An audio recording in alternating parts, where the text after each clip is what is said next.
Sarap buhay tayo dyan mga kosa. Ngayon, Saturday ng morning, gym talaga yung schedule ko, kaya magpupunta ako sa gym. Try ko gumawa ng routine ulit. Naisip ko thruster ulit, tapos reverse lunges. Panay legs yung tinitira ko para mas mabilis mag-burn, kasi masakit naman na yung legs ko saka yung likod. Tapos try ko mag bench press ulit. Yun lang naman. Tapos bukas siguro mag-rest ako 2 araw, kasi naka-4 na beses ako mag-gym ngayong linggo na to May araw naman na, kaso lang natamad ako magbike na malayo ngayon, dahil bukas kasi pupunta ako ng town para magbayad ng bills. Kaya parang mas gusto ko na dito na lang muna sa malapit, para hindi ako magbabike pabalik na malayo. Tapos baka hindi ako rumuta mamaya, malaman pag di ako gano'ng napagod, kasi punta ng gym.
Yun mga kosa, anti-polar something tong shades ko hindi ko sa dikis. Iba yung itsura niya pag sa cellphone, parang nagre-rainbow.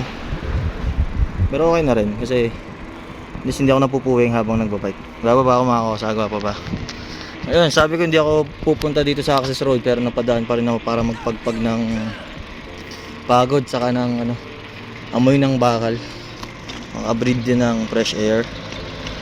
At kanina yung bench press, sabay doon yung parang abs workout na ginagawa ko nun. Di kasi malamang di kita sa video yun, kasi wala mapag-pwesto ng cellphone sa ko lang yun lang. Nasa gitna to, gitna nagpapantat. Magalan natin mga kosa, alam mo naman, safety first tayo. Iwasan natin mga punta sa likod. Wala mga kosa yan, mga nasa likod. Ay nasa harap. Bali yun nga, nag-try ako max ko sa bench press. Kasi sa push jerk, sa overhead, to 120 eh. Sa bench press kasi parang pagod na ako, naka 100 reps na kasi ako mahigit. Kaya sabi ko, try ko nga sa 40 yun 100 reps sa 40. Parang unang tatlo 40, pangalawa parang pabigat ng pabigat. Tapos yung last ko, nag 110 ako para sa tatlong rep. Tapos isa lang yun eh, 1 rep max lang. Nagtatlo na ako, try ko lang kung kaya ko. Ayun, nanginig-nginig ako halos. At wala naman ako may kwento kundi yun lang na experience ko na at least na papalakas ko yung resistance ko. Para sa buto ko din yan eh, para ma-absorb niya yung mga calcium eh, na in-intake ko. Lalo yung malunggay, lagi ang nag-intake ng malunggay. Walang silbi nag-intake ka ng malunggay kung di mo nagagamit. Sumasama lang sa ihi.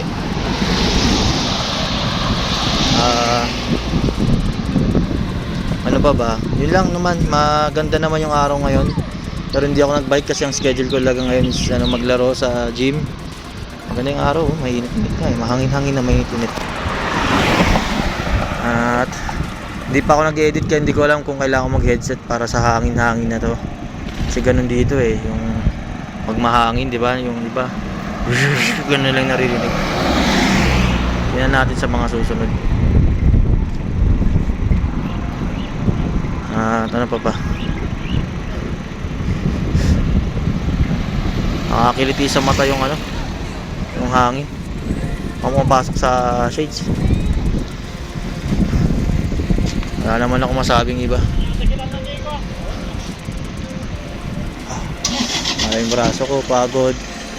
Parang nire-recall ko yung mga na pag-usapan namin ng isang senior eh. Kaya ako naghahang about dun sa capacity, yun 100% capacity ng isang tao. Parang ano ba yung capacity yun? Ano ba yung 100% ng performance mo? Yun ba yung current state mo?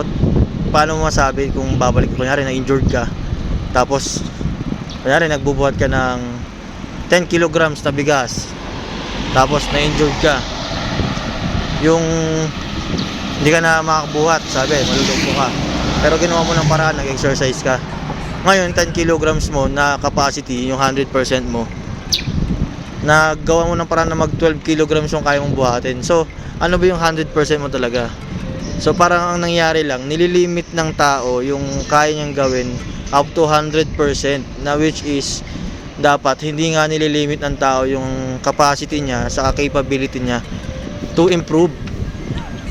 Kaya yun yung sinabi niya kanina, parang napakaganda nun para sa akin. Kasi ano ba yung 100% mo? Ano ba yung maximum na tolerance mo sa isang bagay? Gusto niya mag-overtake that kanina pa. Kaya yun yung ma-take over ko sa kanya kanina. Ang galing lang, ang saya. Oops, sleep.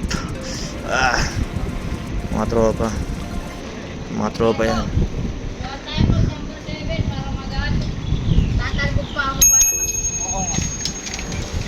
Ayan mga kosa yan.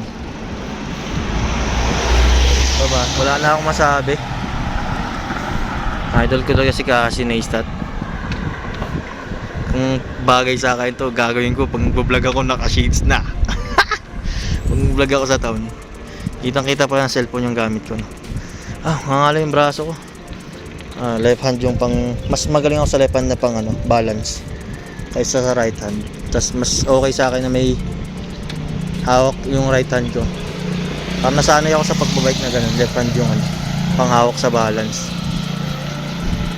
Yun lang naman mga kosa, at ako'y halos pauwi na din. Malalaman natin mamayang gabi, mag-check ako ng timbang ko. Pero nag-check ako ng timbang ko, hindi naman ako mag-workout. Parang papahinga ako bukas. Pahinga ako talaga bukas dahil punta ako ng town, magbayad tayo ng mga bills. Yan, mas importante yun kaysa mag-workout. Bayaran natin yung mga ginamit natin na resources, tulad nitong internet, Bokor. Yun lang naman mga kosa, siguro ano na, patapos na rin ako sa airport eh. Yung curve na yun, medyo delikado yun. Ano na ako, out na. Kaya mga kosa, gawa lang ng gawa para may mababalikan tayo lahat. Legacy natin yon na gumawa. At kahit ano yan, video, music, audio, kahit ano, gawa kay drawing, mga tula, sketch, mga yan. Gawa lang ng gawa. Kasi yun yung legacy na iiwanan mo kaysa sa pera, diba? Yun lang naman mga kosa, ano na. Live, laugh, love life. Yun, no? Hindi ako nabulol. And pure happiness. Hihi!